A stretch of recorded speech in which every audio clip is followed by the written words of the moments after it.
Welcome to today's edition of Raw Takes with Andrew Hoty. Hope everyone is having a fantastic day. Merry Christmas Eve. Hope everyone has a wonderful holiday this week. Next week we'll have a show on New Year's Eve as well, and we'll do a Raw Takes later on in the week like we always do as well. But as always, like, comment, and subscribe. Before I even get to our social media, let me go over some of the comments we had this week on some of the short videos in particular. Zoros Around, I hope I'm pronouncing that properly. Only guess is the Guardians are making waves to sign Vlad Jr. next year. Oh, that's a good one. Oh, that's a good one. That's a good one, Zoros Around. No, that's not happening. No, Vlad Jr. is not going to be a Cleveland Guardian. The Dolans are too cheap to sign Vlad Jr. That's not happening. I really appreciate your hard work in putting that comment together and having that thought, because we all personally probably would love Vlad Jr. here in Cleveland. And I don't know if you're a Guardians fan or not. You don't specify here. But if you are, I'm sure you would love it too if you're a Guardians fan. But yeah, that's not a guess. That's just not happening.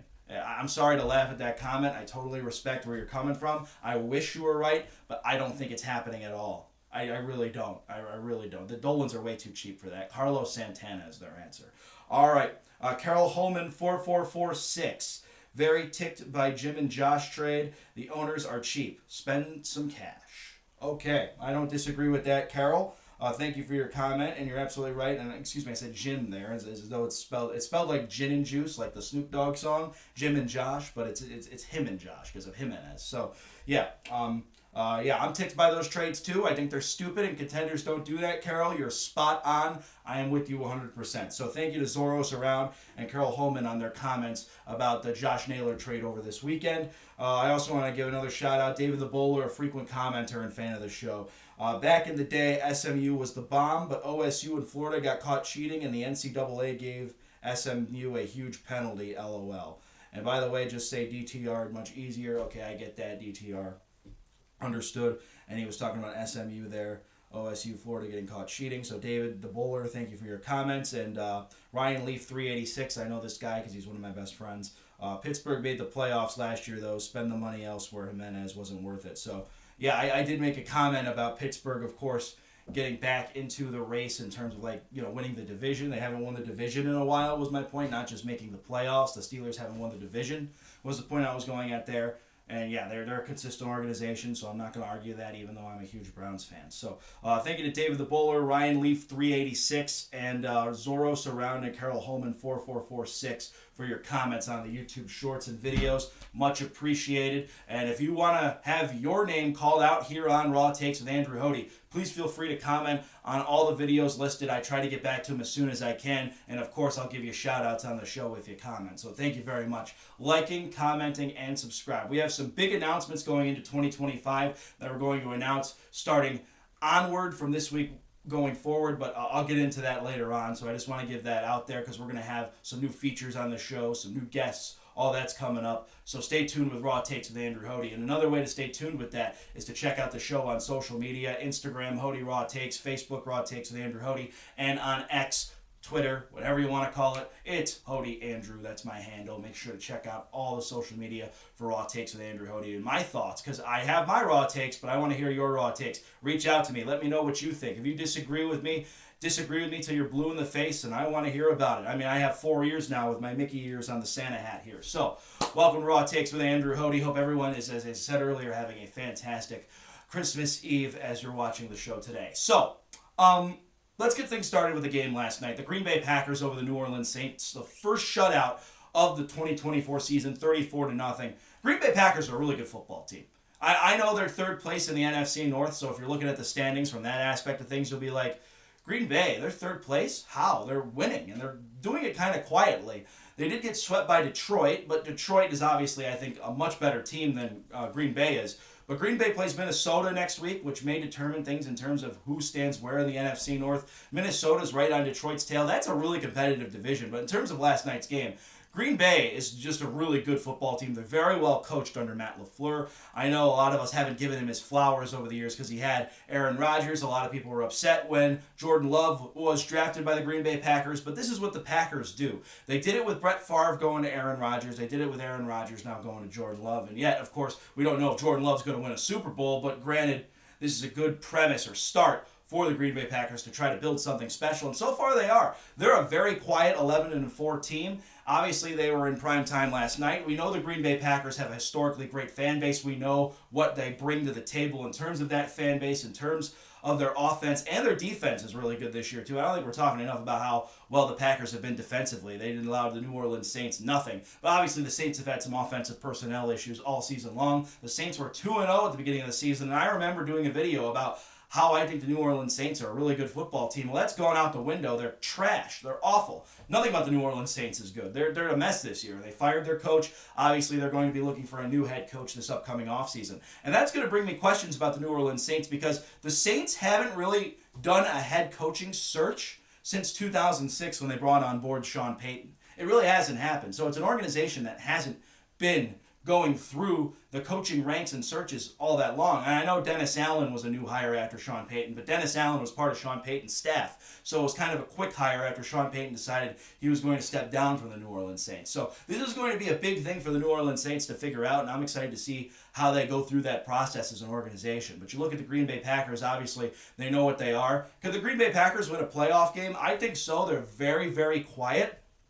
If you match them up with an Atlanta Falcons or Tampa Bay Buccaneers, I think they have a very good shot of winning that football game. If you match them up with maybe a Philadelphia Eagles, I wouldn't necessarily buy that. I know they had that game in Brazil to begin the season, and Green Bay actually, even though they played relatively well, they were kind of smoked in that game by Philadelphia's offense. So I'm not so sure I'd love Green Bay in a matchup like that, or a matchup with Detroit, just because even though Detroit has all these players on injured reserve, I still think they're exceptionally coached, and they're going to fight like hell to win a football game. And that's the other thing I want to talk about. Now, as I said, my thoughts on the game, good for Jordan Love. He had an efficient game, great defense from Green Bay, got the win, a deserving team, and they're very, very quiet because of the fact they're third place in the NFC North, and Minnesota and Detroit have been taking the limelight. But let's go on to Detroit here and keep it in the NFC North.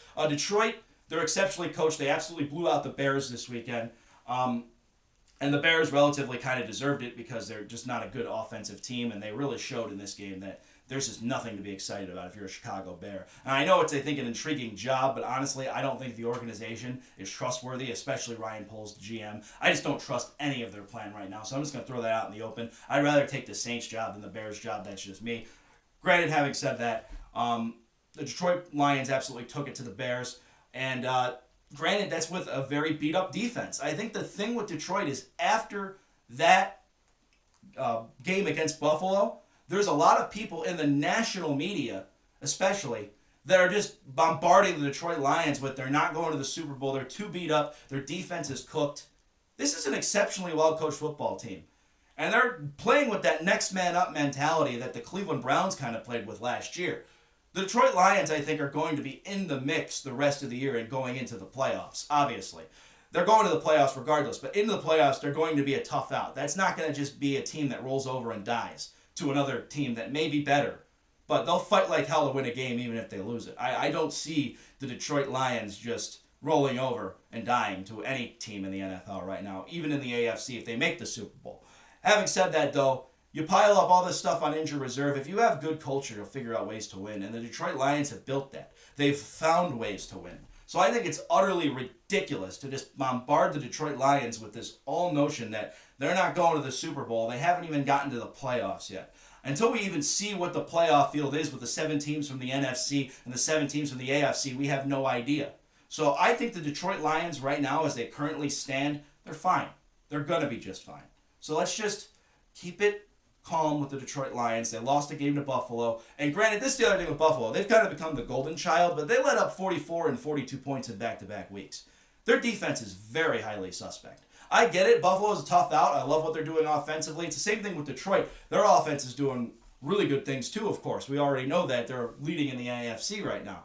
But looking at the Buffalo Bills, their defense played good against the Los Angeles Rams? I don't think so. Their defense was awful in that game. They didn't play any defense against the Detroit Lions either. Jared Goff had 5 touchdowns and a loss. And he also has 5 interceptions and a win. So, please, with this whole notion that the Buffalo Bills are now the golden child and they are the biggest threat to Kansas City, but their defense is highly suspect, and that may cost them come playoff time. Having said that, though, the Buffalo Bills are still in prime position. They're like the Detroit Lions, too. They're in the same boat. Like, These two teams aren't falling apart whatsoever. Let's just pump the brakes on Buffalo being this fancy packed team, and let's pump the brakes on Detroit falling apart. I think both these teams are going to be fine come postseason time. The Minnesota Vikings in a wild game with the Seattle Seahawks. This is probably one of the best games of the weekend. 27-24.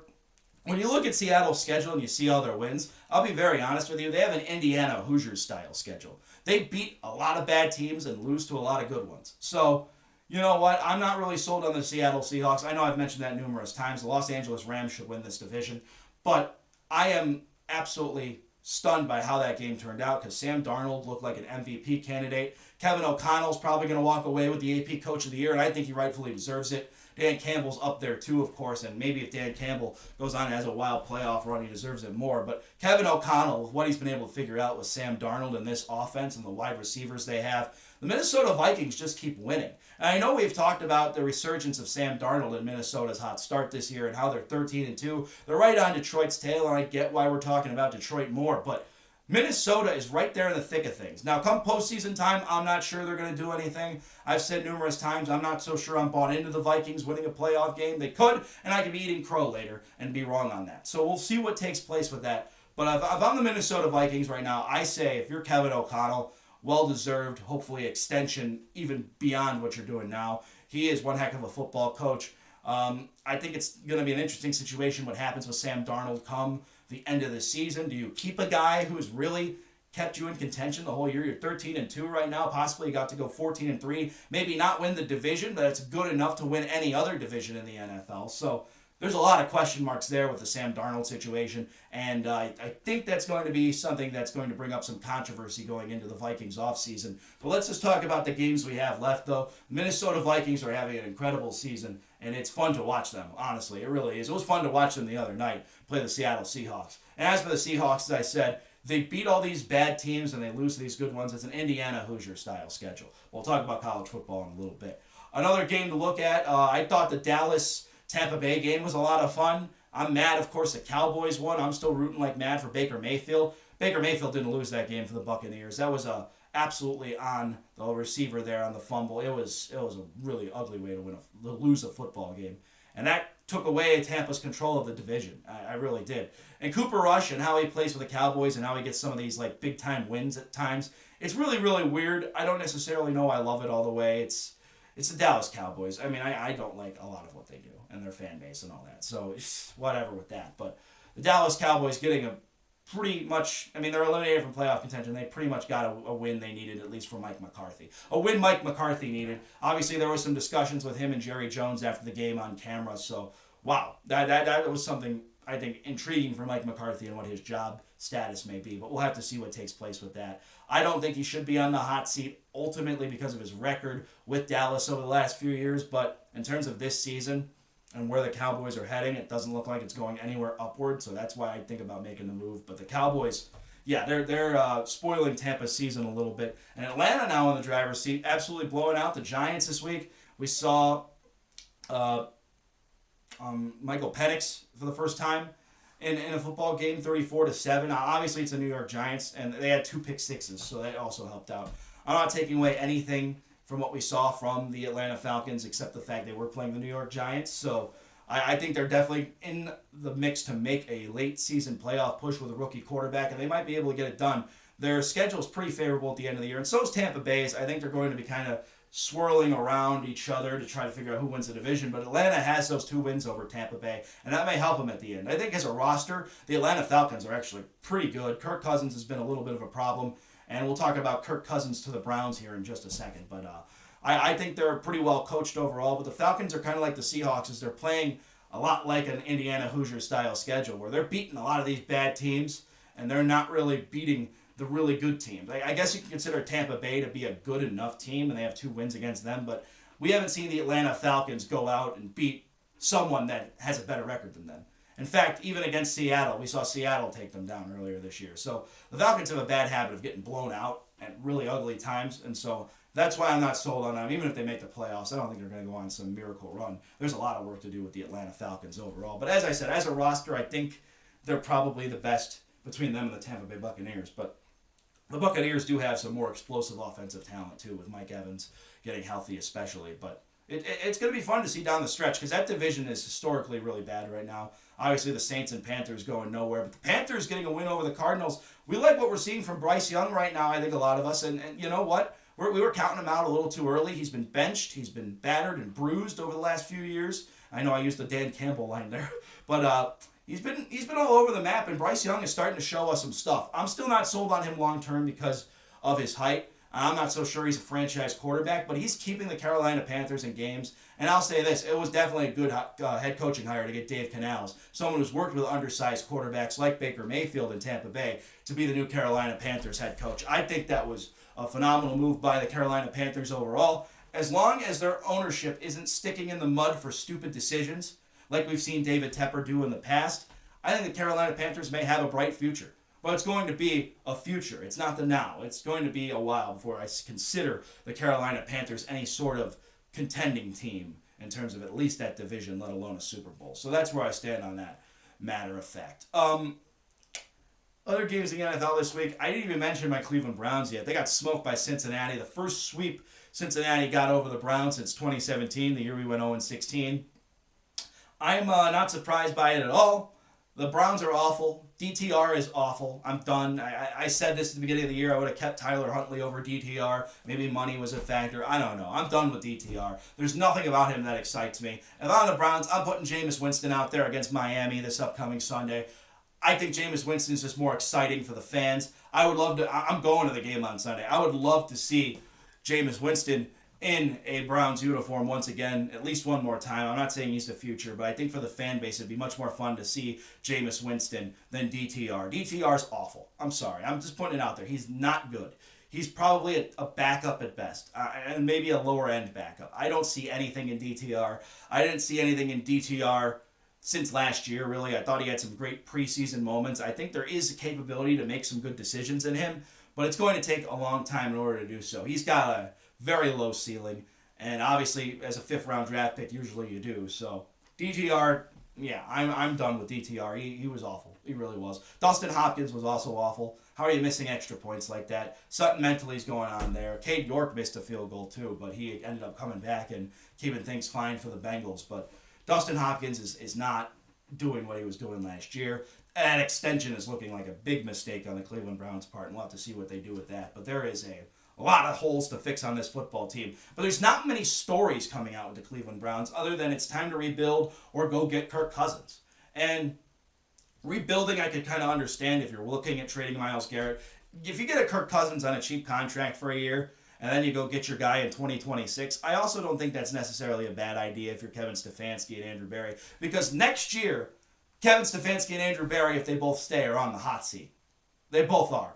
Like, if they get Kirk Cousins in the building and they could stay afloat and get to the playoffs with that and sell the Cleveland Browns fan base at least on that, like, hey, we just got Kirk Cousins. We know we have great talent on this roster. We're just good quarterback away from going to the playoffs and possibly contending for a title.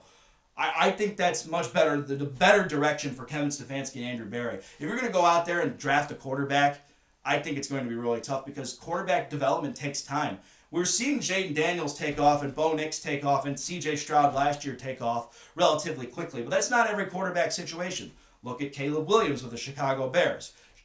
Bryce Young with the Carolina Panthers. Like, things take time. And quarterbacks typically take more time to develop year to year as opposed to just going out there and playing them. I really think that. And I think if you're the Cleveland Browns, just going out and getting a guy with all these guys on your roster, and you're going to have to develop him, it's going to take too much time. You're going to waste another year of Myles Garrett, who's already been saying, I don't want to rebuild again. So if I'm the Cleveland Browns, I'm looking at the Kirk Cousins deal strictly because you have guys on this roster ready to win now. Get a guy who could be your bridge, who's a little bit better than Jameis in terms of turnovers, who's not as elite as a guy like Joe Burrow, but could keep you afloat. Kirk Cousins, to me, could keep you afloat, get you to the playoffs, maybe win you a playoff game.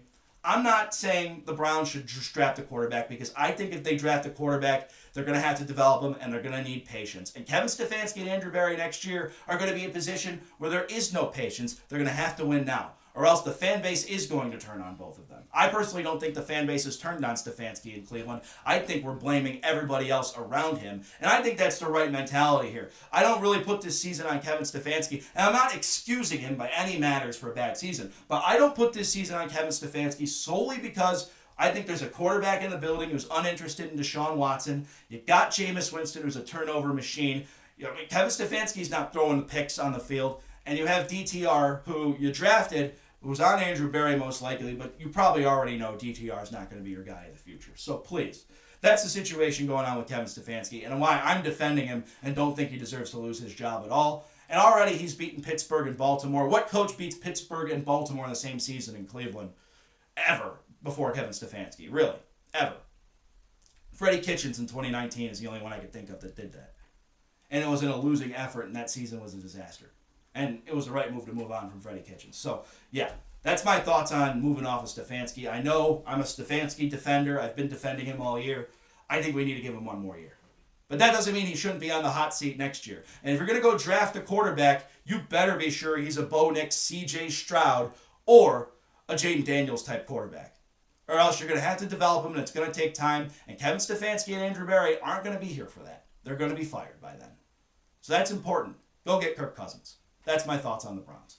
Pittsburgh Steelers, Baltimore Ravens. What a game that was. You look at Lamar Jackson really lighting up the Pittsburgh Steelers defense. Obviously, no George Pickens being a big deal for Pittsburgh, most likely. Baltimore, I think, kind of had Pittsburgh in their head over the last 3-4 years. I mean, they've been getting beaten by them constantly.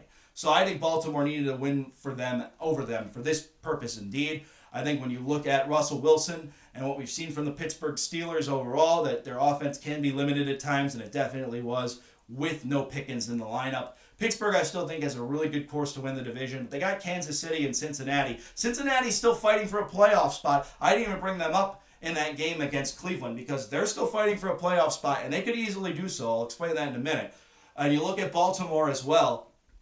I mean, they're already pretty much fighting for that division too. So these two games that they have left on their schedule between the Texans and the Cleveland Browns are going to be huge for them to try to win this division. You look at the same thing at Pittsburgh. They have to play Kansas City, who's absolutely probably going to beat you. And you have to play Cincinnati, who's kind of been on fire as of late. Cincinnati still has an awful defense. You beat them once, so that probably makes you feel better if you're Pittsburgh. But let me bring in the Cincinnati factor here. Of course, they can't win the division, but they can get a wild card spot going based on if they beat Denver this week. If they beat Denver this week, then that game against Pittsburgh is everything because it could possibly put Denver down at the bottom if Denver loses Kansas City that following week of the season. Denver just needs to win a game and they're in the playoffs. But if you're Cincinnati, you can take control of this situation this week if you beat them, and then you beat the last game of the season. Obviously, it's not necessarily the entire control of the situation. Denver just needs to win. Denver controls their own destiny. They just need to win, and then they're in. So that's a big situation going on with Cincinnati. The Colts kept their season alive 38-30 with the Tennessee Titans. And back to Cincinnati just one more time. I forgot to mention this point. It's still criminal. Their offense is as good as they are, and they're playing like this. So that's my thoughts on that. The Colts and the Titans, obviously the Titans are bad. They're going nowhere. But the Colts, on the other hand, they keep their season alive. Very slim hopes, but it could happen. But that Denver loss was huge for them. And the same thing with Miami. Big win over San Francisco, but San Francisco's not going anywhere. So if you're the Miami Dolphins, you need a lot to happen. And a win over the Browns will probably help you out slightly in that. But it's going to be really hard for Miami to do that too. And I think Mike McDaniel, his seat is really, really warming up. And I actually don't think he deserves to be fired either. If I'm the Miami Dolphins, I just think injuries were a big part of this season. But the Dolphins are known for having a quick trigger when it comes to head coaches. I wouldn't be surprised if they move off of Mike McDaniel after this season. I hope they don't. As I said, I don't think the Dolphins' coaching has been the problem. I think it's just been injuries on the roster, but we'll see what happens there. That's my thoughts on the NFL this past weekend and that big Green Bay win yesterday over New Orleans. Kansas City obviously getting a win over Houston too. We know what Kansas City is. I thought Houston actually had somewhat of a shot because they've been playing as well as they have been the last 2 years, but Houston still has a lot of things they're working on. They're not fully the team that's taking that huge step going on in this season. I still think they're a good football team, but they got a lot of work to do. So that's my thoughts on that game. Kansas City, of course, they play Denver at the end of the season, and that may mean everything if Denver loses to Cincinnati. So we'll see. And Houston plays Baltimore next week, but they've already won the division. They honestly are probably going to be the 4 seed anyway, so I may start to hit the brakes and rest a lot of guys the next couple weeks at certain times. All right, let's move on to college football. Ohio State beating Tennessee. You know me. Michigan and the national title means a successful season, so I already view most of this Ohio State season as a failure. Having said that, though, I was disappointed a little bit. Not from Ohio State, obviously. They won the game 42-17, and obviously Ryan Day beating Tennessee, no problem, but not being able to beat Michigan, only putting 10 points on Michigan, inexcusable in itself. But having said that, I'm really disappointed with Kirk Herbstreit. What's he saying on the game about the Ohio State-Michigan game not being as big of a deal anymore as it used to be? I know his son goes to Michigan now, but this is a former Ohio State quarterback. What's going on here? He knows what this game means for Ohio State and Michigan over the years. And I get the playoff format's different, but I've really lost respect for Kirk Herbstreit in that aspect of things. He's a great commentator. I'm not taking away from what he did with Ohio State. He obviously knows what the rivalry means. He's an Ohio State quarterback, and I know his son goes to Michigan, and you want to root for your son. That's what a good dad does. But having said that, I still think you know exactly what this rivalry is for Ohio State, and I know I keep harming back on that rivalry because we're still playing for a national title here. And a lot of fans, I think, and notice, would be totally fine with a national title, even with the loss to Michigan. But this rivalry has meant everything for so long. It's tradition. It's been the game of all games. It's called the game for a reason. It needs to be taken seriously like that, even with this new college football playoff format. So I don't want to hear it anymore from Kirk Herbstreit or other Ohio State fans that are just saying, we'll be fine with a national title. The goal has always been a national title, yes, but you better beat Michigan along the way. And Ohio State didn't do that this year. Even if they win the national title, that's a blip on their schedule. And then Ryan Day is going to get extended to the dismay of a lot of us. A lot of us don't even like Ryan Day even if they lose a game in the playoffs. We don't want Ryan Day to stay. We don't. Because then we know we can't compete with these other contending teams.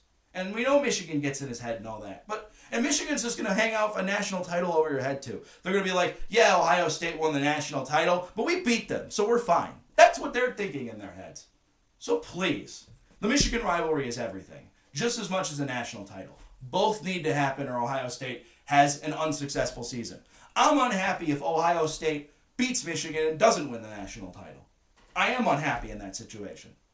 I'm unhappy in the same situation as if they were to win the national title and still lose that game to Michigan. To me, it makes no sense. But as I said, I'm not rooting against the Buckeyes. I'm rooting against Ryan Day in some ways. But I'm not rooting against the Buckeyes. They got a good win over Tennessee. They're moving on. They're going to play Oregon, a team they already played, a team they played better against than they did Michigan. So let's see what happens in that matchup.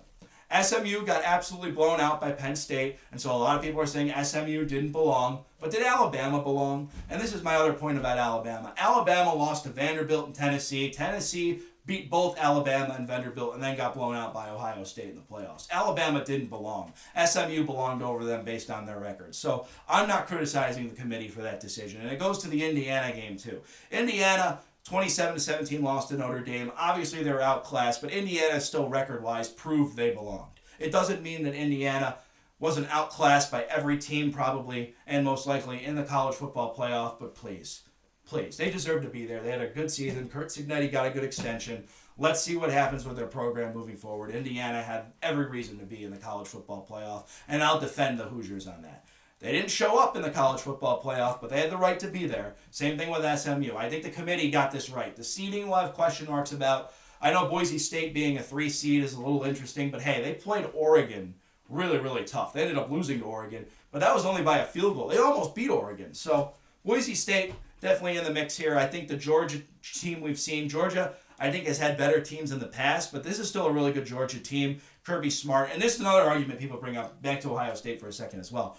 Kirby Smart is 1-6 against Alabama and isn't going anywhere. The Alabama-Georgia rivalry isn't the Ohio State-Michigan rivalry. So I don't want to hear the whole Kirby Smart's 1-6 against Alabama, just like Ryan Day's 1-4 against Michigan. No, Kirby Smart is beating the teams he has to beat outside of Alabama. I get Alabama's 1-6 record. He beat him in a national championship, fine.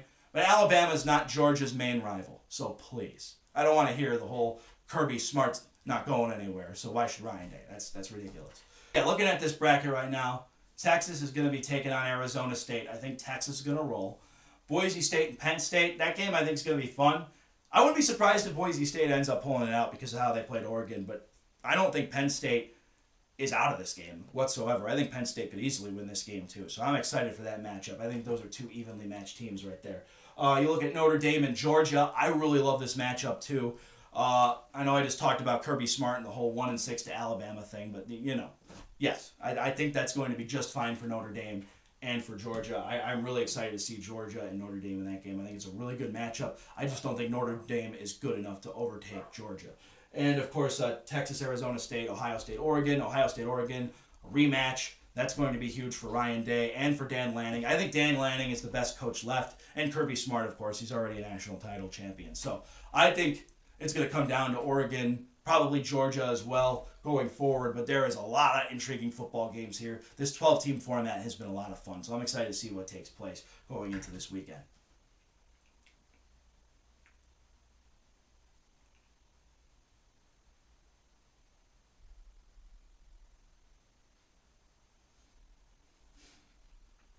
All right, before we get going, we'll preview a little bit of the games going on in the NBA Christmas Day slate. And I'll just say this. I know we have football on tomorrow, too. I'll make some predictions there in a second. I also hate that the NFL is just saying we got to have games on Christmas Day because we know we're going to make money. Christmas Day, unless it was on a weekend, that's the NBA's day. So I don't like it. I really don't. Unless it's on a weekend, I don't like it. Sunday, it's weird. Saturday games, and then those same teams play on Wednesday. I think it's really, really weird. But obviously, Netflix is going to make a lot of money on it. The NFL is going to make a lot of money on it. Whoop-de-freaking do. All right. Spurs and Knicks, they play each other at 12 o'clock noon tomorrow in the NBA. The Spurs and Victor Wembanyama have been playing pretty well overall. They're about 500. Probably a sub-playoff team right now. I like what we're seeing from the San Antonio Spurs. We're seeing Wemby develop. We're seeing Chris Paul kind of bring a veteran presence a little bit, but still Victor Wembanyama is going to be the star. Chris Paul's probably on his way out of the league more than not. So the Knicks, though, we've seen a lot from them too. They're 19-10. They have a lot, I think, of development and growth to do still, but they're still overall a really good basketball team and well coached by Tom Thibodeau. I would still put the Cleveland Cavaliers and the Boston Celtics and maybe even the Orlando Magic if Paolo Banchero comes back over the New York Knicks because they've just been really streaky at times. There's just been times the New York Knicks go cold, and you just don't expect it. So, yeah, that's my thoughts on the Spurs and Knicks tomorrow. Timberwolves, Mavericks, another kind of interesting game. Minnesota's kind of underachieved to start the year. They're only 14-14. I like Dallas in this game, ultimately just because I think Dallas's offense has been so much more explosive, and they're going to be at home. I think that's going to be a good Christmas Day game that you have at 2:30 tomorrow. Minnesota, as I said, underachieving a little bit this year, but the NBA, anything could happen. So that's another interesting one there. 76ers, Celtics. I think this game would have a lot more hype if the 76ers were a lot better than what they were. But honestly, at this point, obviously Embiid's been in and out, and we have dealing with Paul George coming into the lineup now. Tyrese Maxey's been really good, though. I mean, the Philadelphia 76ers have Joel Embiid, when he's healthy, Paul George, and Tyrese Maxey, and they're not finding a way to make it work. Something's going on with the Philadelphia 76ers. They're 10-17. That's absolutely ridiculous. It really, really is. Philadelphia 76ers should be a lot better than that. I get the whole Embiid's been in and out of the lineup thing, but still, there's some question marks going on with the Philadelphia 76ers. Obviously, Embiid hasn't played most of this season still, but you know what? I still think they need to figure things out with Tyrese Maxey and Paul George. Make this work somehow. There's question marks going on with the Philadelphia 76ers. The Boston Celtics, not as much. They're 23-7. I think they're just cruising their way to the postseason, really, at this point, because the Boston Celtics, we know what they are and what they can do. They're already the defending NBA champions. You look at the Los Angeles Lakers and Golden State Warriors, kind of the LeBron-Steph Curry matchup. The Warriors are still now coming down to earth a little bit more, 15-13. The Lakers are 16-13. This game's in Golden State. I would say Golden State at home probably has the edge. I'm kind of getting sick of this Steph Curry, LeBron James rivalry in prime time. And when they both retire, I think it'll be great for the NBA. So I'm not looking forward to this game. I don't know if I'm going to watch it, but I'll take Golden State over the Los Angeles Lakers just because they're at home. Then the Denver Nuggets and the Phoenix Suns. This game could be really entertaining. We've seen a lot of the Suns do good stuff, but they're still a 500 team. I don't know if this whole Kevin Durant, Devin Booker thing's going to work out with Bradley Beal. I just don't know. I really don't. They've changed coaches, and I don't think it's still going to work out. Kevin Durant, I don't think it's the same player he once was. I also think we're not talking about that enough. He is getting older, and so I'm not so sure I'm sold on all that. But the Denver Nuggets, on the other hand, figuring things out as of late. They're 16-11. Still a lot of NBA season left. I think the Denver Nuggets also are playing mostly for postseason. basketball because they're really on cruise control. We know what the Denver Nuggets bring to the table with Nikola Jokic and Jamal Murray and those guys and Michael Malone coaching them up. So that's my thoughts on the NBA slate of games. You look at the standings right now. Obviously, the Cleveland Cavaliers still on top in the East at 26-4. A big win over Utah yesterday. But the Utah Jazz played them really, really tough. And this is a tough stretch for the Cleveland Cavaliers coming up. You look at their schedule. I'm looking at it right now. They have Denver, at Denver, and that altitude could be tough. We know that. At Golden State, the Lakers afterwards, all on the road, and then at the Dallas Mavericks. So that's a tough road trip there. Then they're at home for Charlotte, and that should be an easier game. But then at home for Oklahoma City. So there's some tough games in the Cavs' schedule coming up. I think we're going to start to see a little bit of those L's start to roll in. But I think the Cavs will still probably be roughly about 29-6 or 7 maybe after this tough stretch here. I'm not too worried about the Cavaliers overall in terms of getting to the postseason at this point. It's mostly about how well can you do against these good teams. The Cleveland Cavaliers, they have a really tough schedule right now, but the Denver Nuggets, we've seen them fall off a little bit this year, so I'm not so sure I'm bought into them. There's a lot of work to be done there. The Lakers overall, I don't really view them as a threat either. Golden State, we beat them, crushed them at home, but it's the NBA, anything can happen. Golden State's not been the same team. The Cleveland Cavaliers have clearly outclassed them, I think. And the Dallas Mavericks are probably another tough opponent there. And then you come home for Oklahoma City. That's when it gets really tricky because the Oklahoma City Thunder, they're really good too. And so you have a lot to worry about when it comes to them with no Chet Holmgren in the lineup. I mean, SGA has just been absolutely incredible for them. And they only have 5 losses right now on the season. So there is a lot to look forward to for the Cleveland Cavaliers in terms of the upcoming matchups and the tough difficulty of these opponents. But as I say to Cleveland Cavalier fans right now, fear not if they lose some of these games. They're going to figure it out over time, and they're already 26-4. Nothing to panic about. But the L's are going to start to come in a little bit, especially during this stretch. That's going to be it for today's edition of Raw Takes with Andrew Hoty. Merry Christmas, Happy Holidays. Like, comment, subscribe. Check out the show on social media, and we will be back later this week with more Raw Takes with Andrew Hoty. I'm Andrew Hoty. Those are my Raw Takes. Have a good one, everybody.